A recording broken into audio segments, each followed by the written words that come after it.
Improbable night at the Garden. So, JJ, how stunned are you that the Knicks are now trailing this series instead of up 1-0? I got to be honest, I'm having a hard time putting it in words. This game was over. And how do you summarize, you guys had a 14-point lead with 2:51 left to go. How do you summarize how the game closed? Can't really summarize it. Give them a lot of credit. They closed the game out like they've been doing it all playoffs. Just not really good on our part.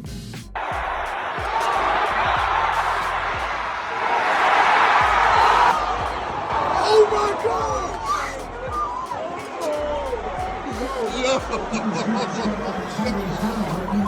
Yo, they called it a two.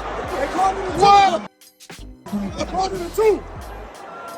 That's a two. They called it a two. They called it a two. It's a two. Yo. Whoa.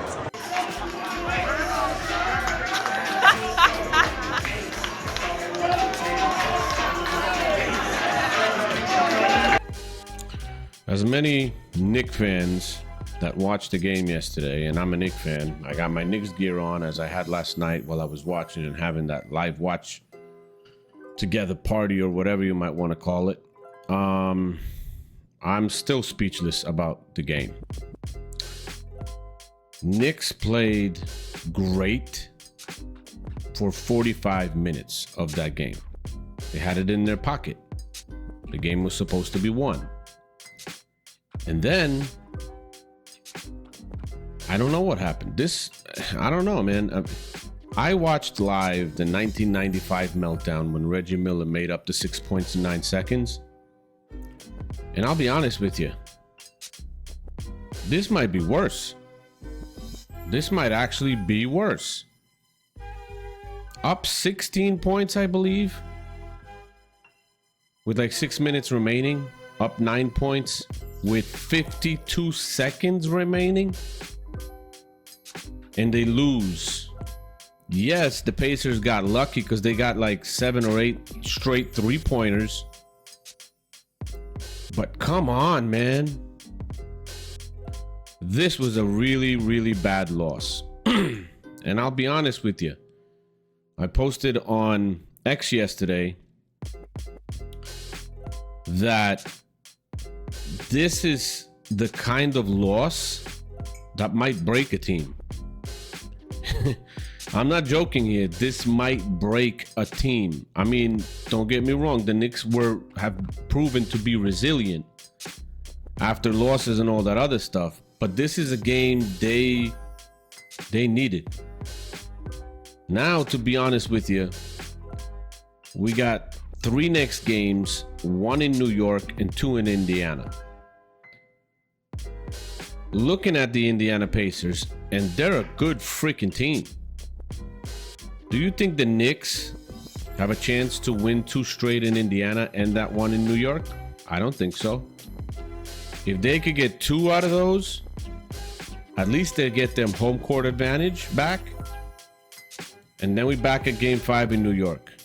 But this is going to be tough, man. Indiana's got some players. Holy moly. Nesmith, 3-point shooting, unbelievable. Then I found out, which I didn't know, that he was 10th overall in the NBA all season.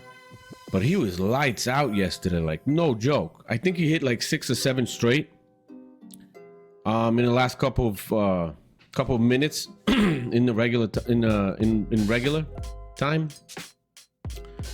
And then on top of that, that's already lucky for Indiana.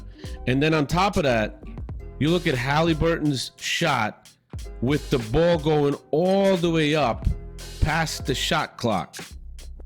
Height-wise, didn't touch it, but it went higher than the shot clock. And it dropped through as a 2-pointer because he stepped on the line. We went to overtime. But in overtime, we were trading baskets. We weren't able to get any stops.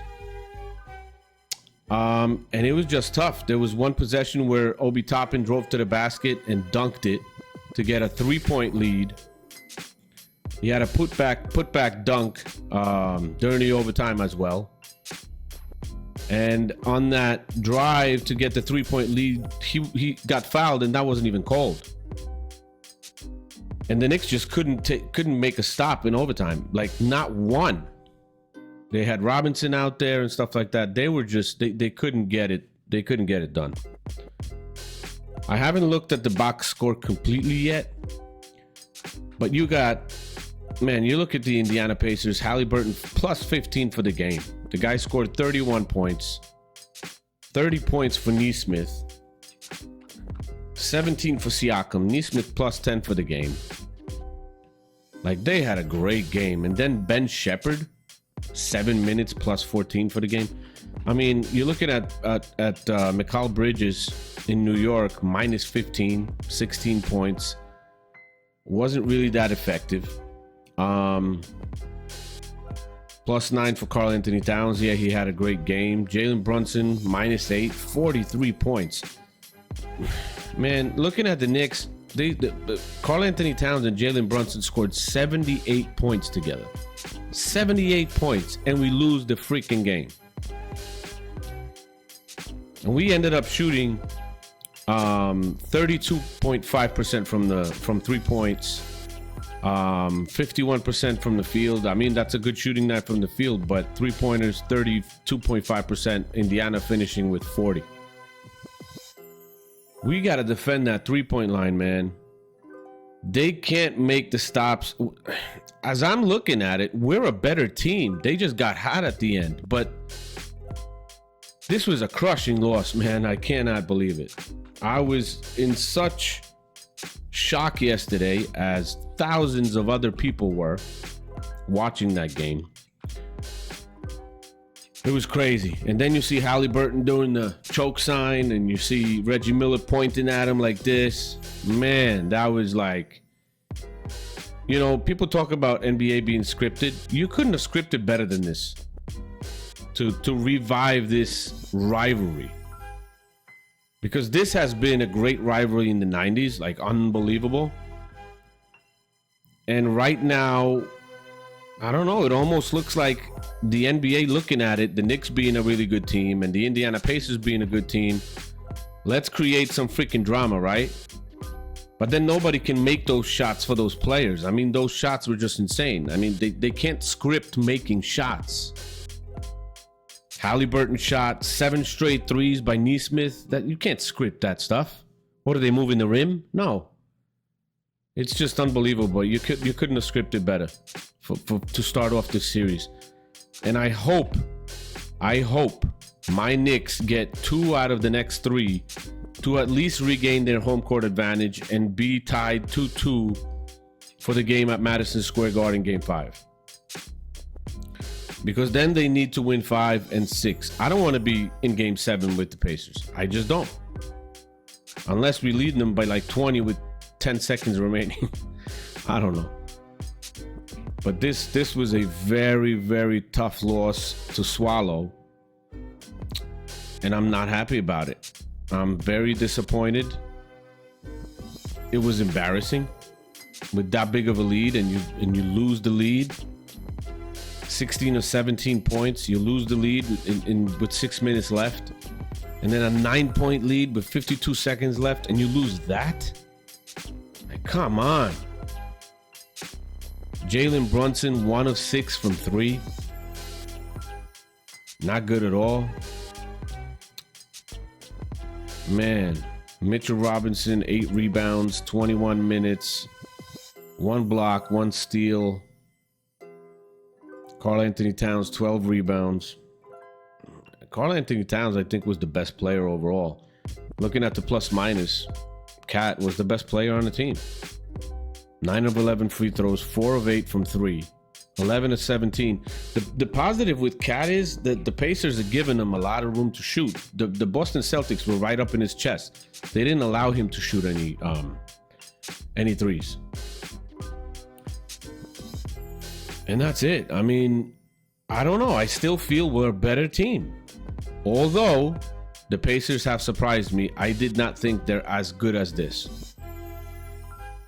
And then we had the last second shot of Brunson. At the end, I think, of regular time. Or maybe overtime. I don't remember. But that was airballed. Maybe that was overtime. I don't know. But it's a tough pill to swallow. I can't believe what happened yesterday. And to me, it's just history repeated itself from 95. And as I feel it, I'm telling you, this might be even worse. A worse feeling than I had then. Let's see what happens in game 2. Let me know what you guys think if you watched. I watched the game yesterday with some guys joining me on the watch party, which was nice. Good conversation. A lot of comments. So thank you for joining me. I'm probably going to have another one for Friday. I'll talk to you guys again soon. Bye.